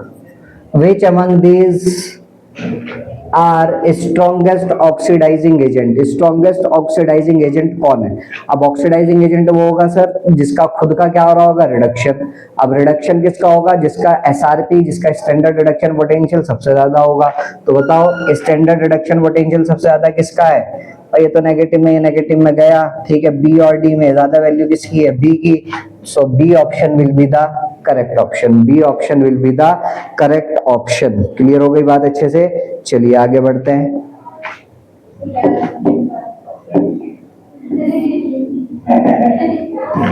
आगे देखिए, द स्टैंडर्ड रिडक्शन पोटेंशियल, ठीक है, standard reduction potential value of A B and C are, SRP दे दिया फिर से ए बी और सी का। ए का एसआरपी कितना दिया है भाई 0.68, ठीक, बी का दिया है -2.54, सी का दिया है -0.5। The order of their reducing power, reducing power मतलब कौन अच्छा रिड्यूसिंग एजेंट होगा, कौन बेकार रिड्यूसिंग एजेंट होगा। एसआरपी दिया हुआ है तो जिसका एसआरपी सबसे ज्यादा होगा उसका रिडक्शन होगा। पहले तो हम देख लेते हैं सबसे ज्यादा रिडक्शन किसका होगा, रिडक्शन का ऑर्डर देख लेते हैं। किसका रिडक्शन होगा भाई, ए का रिडक्शन होगा सबसे ज्यादा, उससे कम सी, और सबसे कम किसका रिडक्शन होगा, बी का होगा। ठीक, इसका मतलब क्या है भाई कहने का, ए का तो होगा रिडक्शन, ठीक है, और बी का क्या होगा, ऑक्सीडेशन। सवाल में क्या पूछ रहा है, रिड्यूसिंग पावर, ठीक है, तो रिड्यूसिंग पावर सबसे ज्यादा किसकी होगी, जिसका खुद का ऑक्सीडेशन हो रहा होगा। अगर मेरा ऑक्सीडेशन हो रहा है मैं दूसरे को रिड्यूस करूंगा, तो जिसका ऑक्सीडेशन हो रहा होगा उसकी रिड्यूसिंग पावर सबसे ज्यादा होगी, तो ऑर्डर हो जाएगा BCA। ऑर्डर क्या हो जाएगा, BCA। Correct answer will be D. तो आई होप यहां तक बात क्लियर हुई होगी आप लोगों को अच्छे से। चलिए अगला सवाल देखते हैं। Copper sulphate is not stored in aluminium bottle, why? Copper sulphate solution को एल्यूमिनियम बॉटल में क्यों नहीं रखते? अब देखो भाई जरा, एल्यूमिनियम कॉपर से ज्यादा रिएक्टिव है, एल्यूमिनियम कॉपर से ज्यादा रिएक्टिव है, तो कॉपर को कॉपर सल्फेट से डिस्प्लेस कर लेगा। ठीक, copper gets oxidize, copper gets reduce, aluminium gets reduce, copper sulphate gets decompose. कौन सा ऑप्शन करेक्ट होगा? एल्यूमिनियम ज्यादा रिएक्टिव है कॉपर सल्फेट से। ठीक, कॉपर सल्फेट सॉल्यूशन है आपका तो Cu2+ और सल्फेट में होगा। ठीक है, एल्यूमिनियम क्या करेगा, एल्यूमिनियम इलेक्ट्रॉन लूज करेगा, Al3+ और 3 इलेक्ट्रॉन देगा। ठीक, ये कॉपर इलेक्ट्रॉन को गेन करेगा, मतलब कॉपर का क्या हो रहा है, रिडक्शन, तो Cu2+ गेट्स रिड्यूस। तो क्वेश्चन नंबर 16 का करेक्ट आंसर हमारा क्या हो जाएगा, करेक्ट आंसर हो जाएगा हमारा copper ions gets reduced. Clear, चलिए आगे बढ़ते हैं। अगला सवाल देखिए, अगला सवाल क्या कह रहा है, following 4 colourless solution of salts have been kept in different test tubes and a copper strip, copper strip को डिप किया गया बेटा इन्हीं कलरलेस सॉल्यूशन में। बताइए which solution will turn blue, कौन सा सॉल्यूशन ब्लू में कन्वर्ट हो जाएगा? अब हमें ये देखना है कि कॉपर स्ट्रिप को सॉल्यूशन में डाल रहे हैं, तो अगर कॉपर ने डिस्प्लेस कर लिया मेटल को तो कॉपर सल्फेट बन जाएगा, और कॉपर सल्फेट ब्लू कलर का होता है। तो बताओ कॉपर किसको डिस्प्लेस करेगा? कॉपर उसको डिस्प्लेस करेगा जो कॉपर से लेस रिएक्टिव होगा, और कॉपर से लेस रिएक्टिव कौन? Copper, mercury, silver, platinum, gold. ऊपर से नीचे आते हुए क्या हो रहा है, इसके ऊपर हाइड्रोजन होता है बेटा, ऊपर से नीचे आते हुए रिएक्टिविटी डिक्रीज हो रही है। तो कॉपर किसको डिस्प्लेस करेगा? क्या कॉपर जिंक को करेगा? नहीं। क्या कॉपर कैडमियम को करेगा? नहीं। क्या कॉपर लेड को करेगा? नहीं। कॉपर करेगा सिल्वर को डिस्प्लेस, तो इसीलिए ऑप्शन नंबर सी AgNO3 हमारा करेक्ट हो जाएगा। क्लियर बात। अगला देखिए, correct cell representation, the correct cell representation of the following reaction Ag2 positive plus Zn। Equation में लिख देता हूं आपके सामने, Ag2 positive slash Zn। एक second, sorry, Zn2 positive plus Ag, अच्छा Zn2 पॉजिटिव नहीं, Zn only 1 positive, Zn positive plus Ag gives you Zn2 positive plus Ag। Correct cell representation क्या होगा? जिंक का क्या हो रहा है भाई? अब आप देखिए जिंक का यहाँ पर क्या हो रहा है, जिंक का हो रहा है ऑक्सीडेशन के रिडक्शन। ठीक, आई थिंक इक्वेशन यहाँ पर करेक्टली नहीं लिखी हुई। Zn positive plus 2Ag gives you Zn2 positive plus 2Ag। Equation यहाँ पर करेक्टली मेंशन नहीं है, तो मैं एक बार इक्वेशन को करेक्टली लिख देता हूँ। मान लेते हैं इक्वेशन ये लिखी हुई है Zn gives Zn2 plus and Ag gives 2Ag gives 2Ag plus। अब बताइए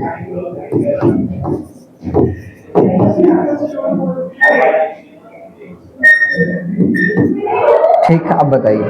अब सर जिंक का तो क्या हो रहा है, जिंक का हो रहा है ऑक्सीडेशन, जिंक का क्या हो रहा है, जिंक का हो रहा है ऑक्सीडेशन, और सिल्वर का क्या हो रहा है, सिल्वर का हो रहा है रिडक्शन, सिल्वर का क्या हो रहा है रिडक्शन। जिंक का हुआ ऑक्सीडेशन और सिल्वर का हुआ रिडक्शन, तो सॉल्ट ब्रिज के लेफ्ट हैंड साइड में वो लिखा जाता है जिसका ऑक्सीडेशन हो रहा हो, और जिंक का ऑक्सीडेशन हो रहा है तो जिंक आपको केवल और केवल एक ही ऑप्शन में नजर आ रहा है, तो एक ही ऑप्शन हमारा यहाँ पर करेक्ट हो जाएगा। रिप्रेजेंटेशन क्या होगा एक बार समझो, जिसका ऑक्सीडेशन होता है वो लेफ्ट साइड में सॉल्ट ब्रिज के, ठीक, उसके बाद दो पैरेलल लाइन सॉल्ट ब्रिज के लिए, रिडक्शन किसका हो रहा है सिल्वर का, Ag positive slash Ag।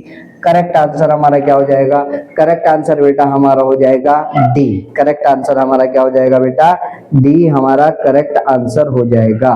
Clear हो गई बात अच्छे से, ठीक सर, चलिए आगे बढ़ते हैं। अगला सवाल देखते हैं, अगला सवाल क्या कह रहा है।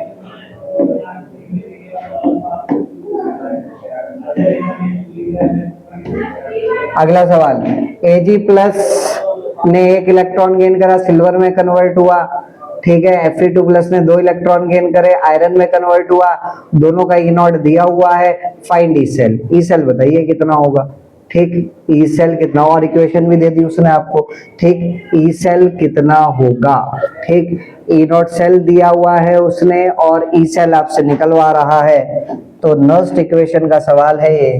नर्स्ट इक्वेशन क्या होती है, E cell equals to E naught cell minus 0.529 upon N, या 0.059 अपॉन एन, 0.059 अपॉन एन, और उसके बाद लॉग, लॉग के बाद अब देखो जरा ओवरऑल इक्वेशन ये दी गई है आपको, ठीक।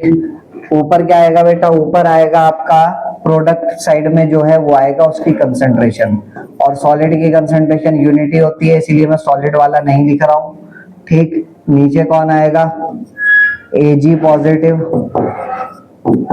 Ag पॉजिटिव एक्वस, ठीक, और Ag पॉजिटिव से पहले क्या लगा हुआ है 2 लगा हुआ है, वो यहाँ पर पावर में चला जाएगा, ठीक, ठीक है sir. E naught cell, E naught cathode minus E naught anode, दोनों रिडक्शन पोटेंशियल दिए हुए हैं, जिसके रिडक्शन पोटेंशियल की वैल्यू ज्यादा होगी, जिसके रिडक्शन पोटेंशियल की वैल्यू ज्यादा होगी वो किसकी तरह बिहेव करेगा, कैथोड की तरह बिहेव करेगा।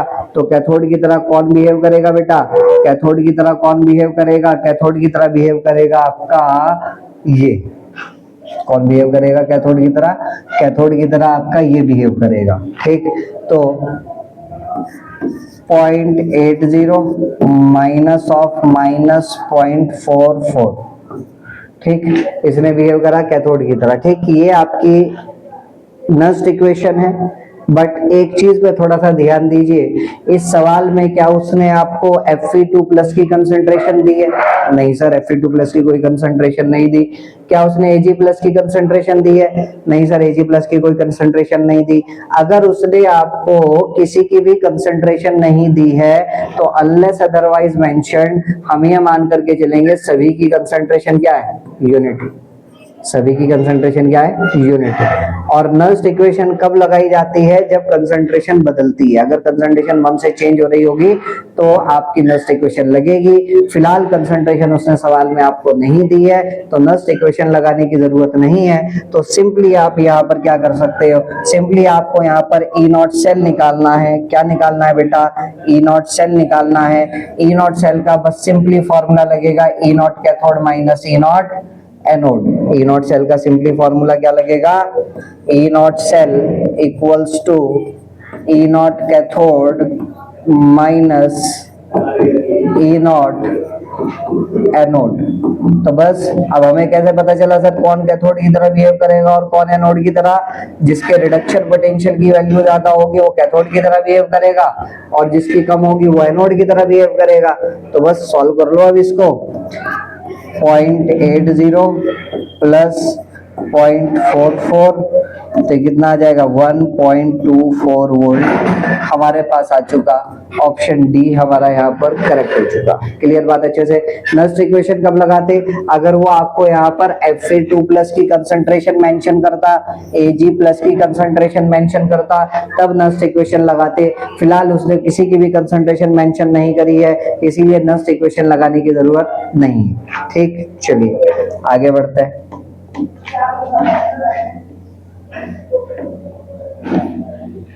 अगला सवाल, delta G and E cell for spontaneous process. Spontaneous के लिए डेल्टा जी नॉट होता है नेगेटिव और ई नॉट सेल होता है बेटा पॉजिटिव। ई नॉट सेल क्या होता है? पॉजिटिव। डेल्टा जी नॉट क्या होता है? नेगेटिव और ई नॉट सेल होता है पॉजिटिव। तो नेगेटिव पॉजिटिव, ऑप्शन सी हमारा क्या हो जाएगा यहाँ पर? ऑप्शन सी हमारा करेक्ट हो जाएगा। क्लियर बात अच्छे से? अगला सवाल देखते हैं।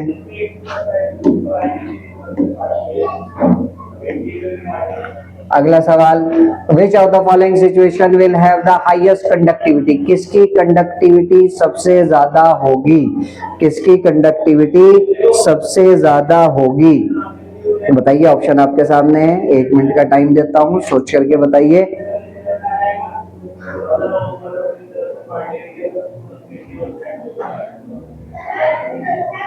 बोलो सबसे ज्यादा कंडक्टिविटी किसकी होगी? ऑप्शन देखिए, 0.01 molarity HCl, 0.1 molarity HCl, 0.01 molarity acetic acid, 0.1 molarity acetic acid. ठीक, तो किसकी कंडक्टिविटी सबसे ज्यादा होगी? कंडक्टिविटी मतलब कापा। ठीक है, तो सबसे पहले तो आप देखिए ऑप्शन ए और बी में उसने HCl और HCl लिखा। इसका मतलब क्या है? इसका मतलब ये स्ट्रॉन्ग इलेक्ट्रोलाइट है। और सी और डी में उसने क्या लिखा? Acetic acid. That means it is a weak electrolyte. तो इतनी बात तो हम लोगों को ऑलरेडी पता है कि स्ट्रॉन्ग इलेक्ट्रोलाइट की कंडक्टिविटी ज्यादा होती है और वीक इलेक्ट्रोलाइट की कंडक्टिविटी कम होती है। तो हाईएस्ट कंडक्टिविटी पूछ रहा है वो आपसे, तो ऑप्शन नंबर सी और डी तो भैया कैंसिल आउट हो जाएंगे। सॉरी, बी और डी तो कैंसिल आउट हो जाएंगे। एक सेकेंड, ऑप्शन नंबर सी और डी तो हो गए हमारे कैंसिल आउट। बचा ऑप्शन नंबर या तो ए या फिर बी। किसकी कंडक्टिविटी ज्यादा होगी? तो ऑप्शन ए और बी में आप देखिए, ये 0.01 मोलैरिटी और वो है 0.1 मोलैरिटी। इसका मतलब किसकी कंसंट्रेशन कम है? ए वाले की या बी वाले की? ऑप्शन ए वाले की या ऑप्शन बी वाले की? सर ऑप्शन ए वाले की कंसंट्रेशन कम है। अगर इसकी कंसंट्रेशन कम है तो कंडक्टिविटी भी कम होगी। उसकी कंसंट्रेशन ज्यादा है तो उसकी कंडक्टिविटी भी क्या होगी? ज्यादा होगी। तो ऑप्शन बी हमारा यहाँ पर करेक्ट हो जाएगा। ऑप्शन बी हमारा यहाँ पर करेक्ट हो जाएगा। तो आई होप यहाँ तक बात क्लियर हुई होगी आप लोगों को। आगे देखते हैं, which of the following solution of KCl will have the highest value of molar conductivity? Lambda M के बारे में पूछ रहा है। लैम्डा एम का formula kappa into 1000 upon C, kappa into 1000 upon सी।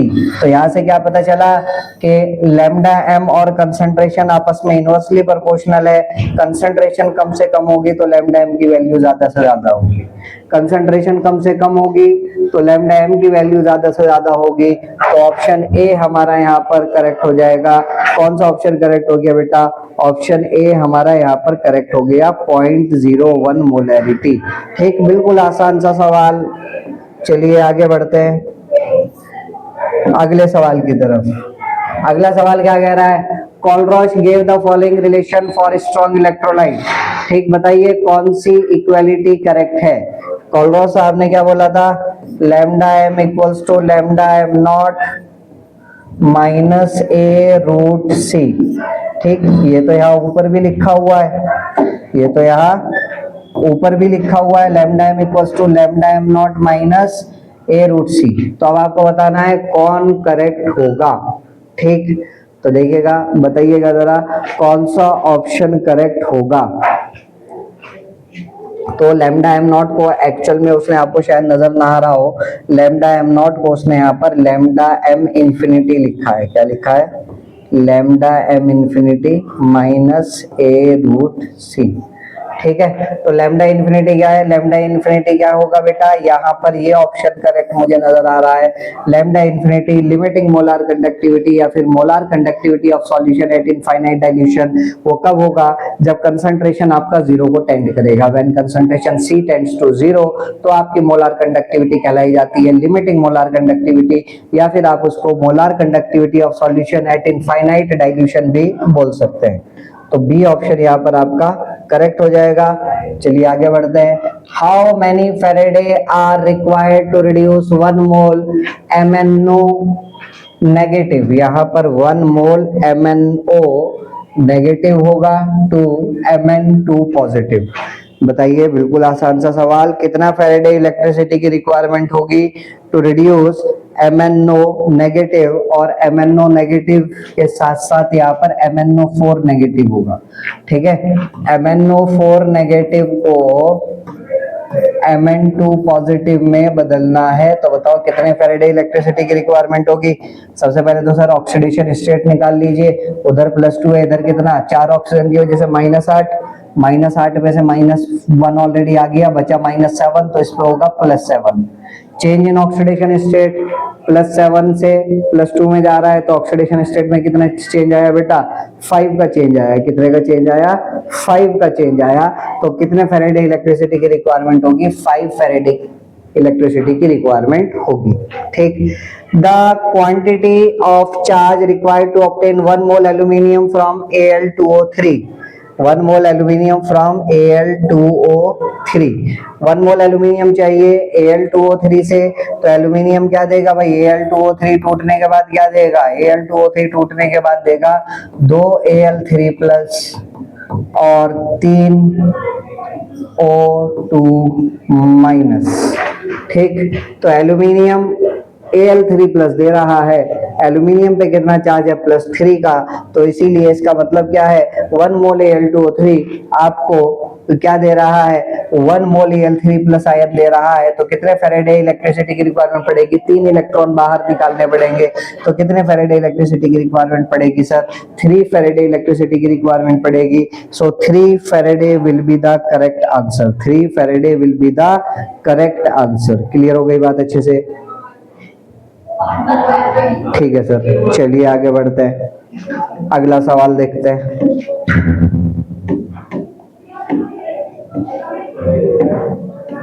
अगला सवाल क्या कह रहा है? Corrosion of iron, iron rusting of iron या corrosion of iron is an electrochemical process. कैसा प्रोसेस होता है बेटा? इलेक्ट्रोकेमिकल प्रोसेस होता है, और इलेक्ट्रोकेमिकल रिएक्शंस भी है हमारी बुक के अंदर लिखी हुई, जो कि हमारे लिए इंपॉर्टेंट है, जो आपको पढ़नी है। That is the important topic. ठीक, अगला सवाल देखते हैं। अगला सवाल क्या कह रहा है? कंडक्टिविटी ऑफ इतने मोलार एसिटिक एसिड इज इतना, तो कंडक्टिविटी मतलब कापा दे दिया। ठीक है, कितना मोलार मतलब C की वैल्यू दे दी, 0.00241 मोलार एसिटिक एसिड। इसकी कंडक्टिविटी कापा दे दी कितनी? 7.896 इंटू 10 की पावर माइनस का 55, ठीक, centimetre inverse. The molar conductivity क्या होगी? 7 सेंटीमीटर स्क्वायर पर मोल में, मतलब लैम्डा एम निकलवा रहा है, तो लैम्डा एम का formula kappa into 1000 upon C. कापा भी पता है, सी भी पता है, वैल्यू डालिए और लैम्डा एम कैलकुलेट करके निकालिए। बिल्कुल आसान सा सवाल, केवल और केवल आपको डायरेक्टली बस वैल्यूज यहाँ पर पुट करनी है और आंसर हमारे पास निकल करके आ जाएगा। ठीक, चलिए आगे बढ़ते हैं। अगला सवाल, molar conductivity of a solution. Molar conductivity मतलब लैम्डा एम 1.26 इंटू 10 की पावर 2, मतलब 126 ही लिख दूं, ये 1.26 इंटू 10 के पावर 2 लिखा है, 126 लिख दो, ठीक है। साइमिन, ये ओम इनवर्स का मतलब क्या होता है, साइमिन, साइमिन सेंटीमीटर स्क्वायर पर मोल। इट्स मोलैरिटी इज, मोलैरिटी मतलब कंसंट्रेशन दे दी 0.01, ठीक। It's specific conductivity, specific conductivity का मतलब क्या है भाई, what do you mean by specific conductivity, मतलब कापा ही पूछ रहा है वो आपसे, ठीक है। कापा इसका क्या होगा, बोलो बेटा।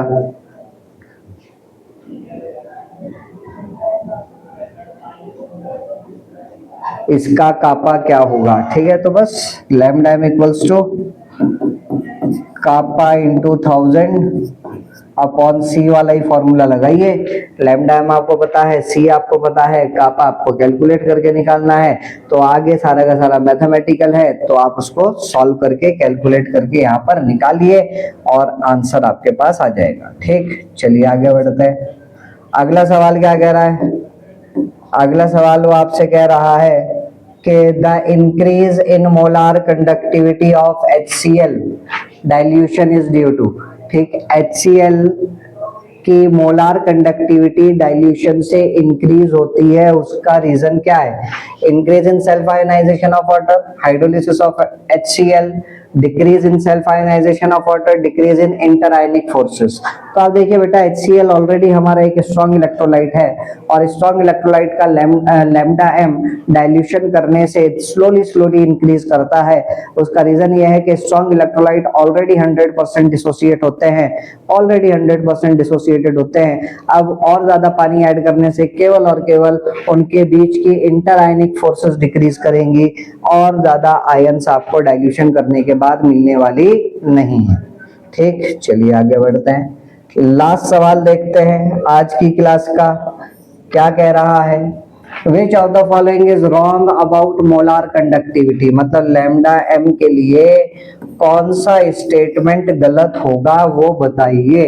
The solution contains Avogadro number of molecules of the electrolyte, lambda M का मतलब क्या है, मोलार कंडक्टिविटी, मोलार का मतलब क्या है, 1 मोल इलेक्ट्रोलाइट की कंडक्टिविटी, तो 1 मोल इलेक्ट्रोलाइट का मतलब एवोगैड्रो नंबर ऑफ इलेक्ट्रोलाइट की कंडक्टिविटी, पहला ऑप्शन तो सही है, ठीक। It is the product of specific conductivity and volume of solution in cc containing 1 mole of electrolyte, बिल्कुल भाई ये बात भी सही है। Lambda M equals to kappa into 1000 upon C होता है, यहाँ पर सी क्या है, concentration in moles per litre, मतलब mole upon volume of solution in litre, we dash मान लो थोड़ी देर के लिए, ठीक। अगले स्टेप में क्या होगा, kappa into V dash in litres, घूम करके ऊपर जाएगा, 1000 से मल्टीप्लाई होगी अपॉन मोल, ठीक। तो लैम्डा एम क्या आ जाएगा, kappa into volume, volume litre से 1000 में मल्टीप्लाई होकर के ये किसमें बदल जाएगा, सेंटीमीटर क्यूब में। यहाँ पर V है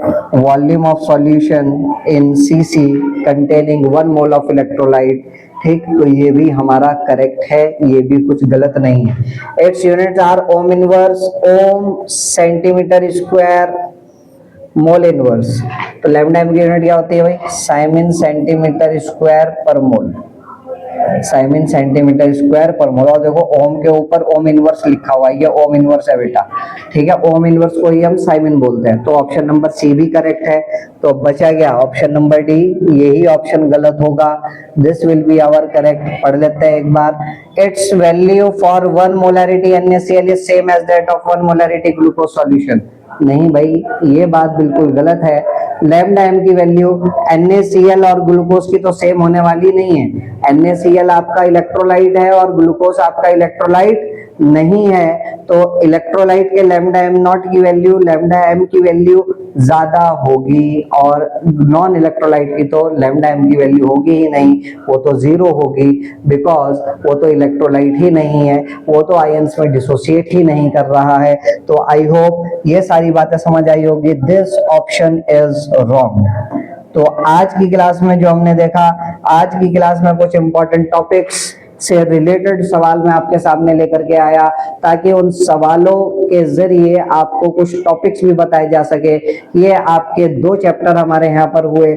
आगे आने वाली क्लासेस में फिर हम आगे के चैप्टर्स भी लेकर के आएंगे। तो अच्छे से पढ़िए, अच्छे से मेहनत कीजिए। All the very best for your half yearly examination. पढ़ते रहिए, मुस्कुराते रहिए। मिलते हैं आप लोगों से बहुत जल्द फिर किसी दिन। तब तक के लिए बाय बाय, टेक केयर।